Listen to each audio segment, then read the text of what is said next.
Destiny has fundamentally shifted with Forsaken, and I think that what you're going to see from now on is a lot of the philosophies that we learned and demonstrated are going to be carried forward. New pursuits, pinnacle activities, raids, new weapons, and more power to go after. And that's what the seasons and the annual pass are about. Every time you log in for the reset on Tuesday, something's happening in the world that's changing. It's going to be like a little advent calendar where you're unwrapping the little gifts underneath the tree, not knowing exactly what's in them.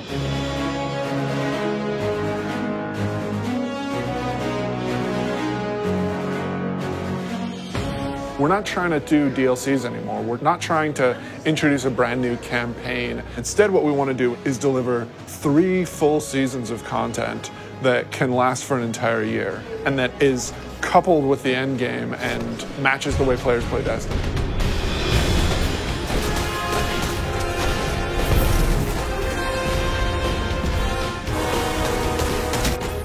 We're taking a really different approach this time around. We're changing that paradigm a lot. We're changing because of the player feedback. We're changing because of the reception to Dreaming City. And we're changing because players want to be able to experience the game, not just in day one feast mode. They want that buffet to last throughout the year and give them reasons to keep coming back. For Forsaken, the quote was like, it's an end game with a campaign, not a campaign with an end game. And we are definitely like adding to the end game.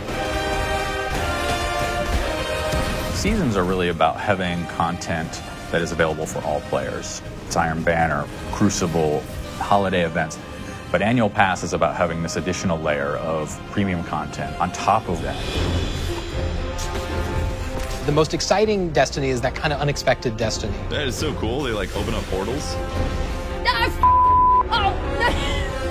We had secrets in Forsaken, and now we want to do more secrets. We can't talk about those, otherwise They're they not wouldn't secret be that anymore. So the nature of trying to surprise people is that sometimes you're going to land things and sometimes you're not. The Forsaken Annual Pass is about continuing to like take those chances and take those risks and trying to surprise people with the different ways that we're going to deliver content. Dude, this is awesome. It's tasty, nutritious, and delicious. It is dead taken. Whisper of the worm. Heck yeah. Woo, baby. I'm not at 600 yet. I don't know if you are, but like 580. 580. Yeah, 564, I think. He went on vacation. I went on vacation, so. Every season, we are going to be raising the power cap by 50 for all Forsaken owners. They're still going to get new gear. They're going to get to raise their power to improve their Guardian. For the annual pass, we want to provide a new way for you to pursue the end game. So in Season of the Forge, that's going to be the new Black Armory forges and a new Horde mode based experience.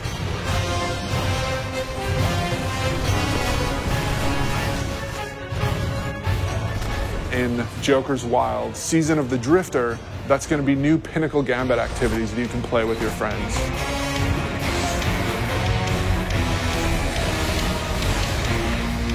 And then in Season 7, the focus is really on discovery and subversion and exciting new secrets that we can't wait for players to discover themselves. But the annual pass really starts going in earnest in December. That's going to be when you're going to discover the Black Armory. You are not welcome here, Guardian. Ada is representing the Black Armory, a faction that you've never heard of before. The Black Armory is all about mystery. They're all about being the ultimate weapon crafters. Ada has been keeping the secrets of the Black Armory since the Golden Age, trying to keep them away from Prying eyes of the Vanguard. Keep them away from the prying eyes of the Vanguard. She doesn't really trust Guardians, but some of the secrets have been lost even to her. She needs you to go out into the world and hunt down each forge. Reclaim it, reignite it, and build out the arsenal even further. You will have to push back waves of enemies so that you can actually get your components into the forge and manufacture your weapon yourself. You're the blacksmith, and you are forging those weapons. Yeah. Like sci-fi meets magic. We've heard players asking for matchmaking and activities. This new Forge activity delivers on that. We're trying to address the challenge with like Escalation Protocol and Blind Well, where we know you want to play with people, you want to matchmake with them, and so this is our first step into solving that problem. The Black Armory is these lost craftsmen who develop these special weapons that from founders we haven't seen before, all coming from the Norse and Japanese and French family lines. There's 3 families that were involved in the Black Armory. You can definitely feel the theming in those weapons and the backstories and how they came to be and the roles that they perform. Izanagi's Burden is the crazy sniper rifle where you have a magazine of 4 rounds, and if you do the special reload, it actually crams all 4 bullets into a single round that does damage. That is brutal and will like totally compete with Whisper and Sleeper. It's a sniper rifle that can body shot an enemy. That's all I need to say. The bow is from the Fringe family. It's beautiful. It feels a little thorny in the way it plays. Yeah. If you like Thorn from Destiny 1, you're gonna love this bow.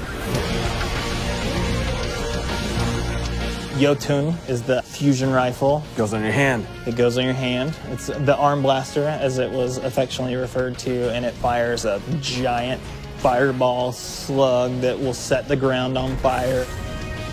And it follows you. And it will track you down and murder you. It knows where you live. So we've got 5 new exotics, including 4 brand new awesome weapons and 1 old favorite.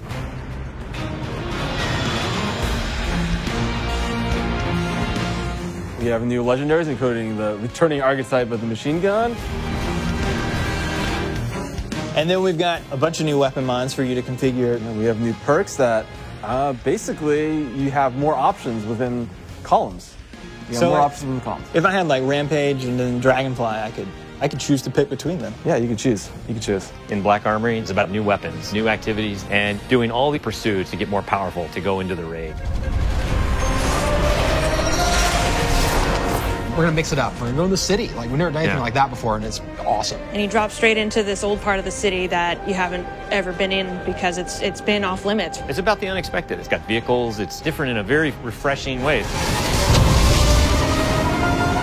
It's a throwback to Wrath of the Machine style combat. It's much more focused on high action, high adrenaline. Keep the throttle pegged. That would be my advice.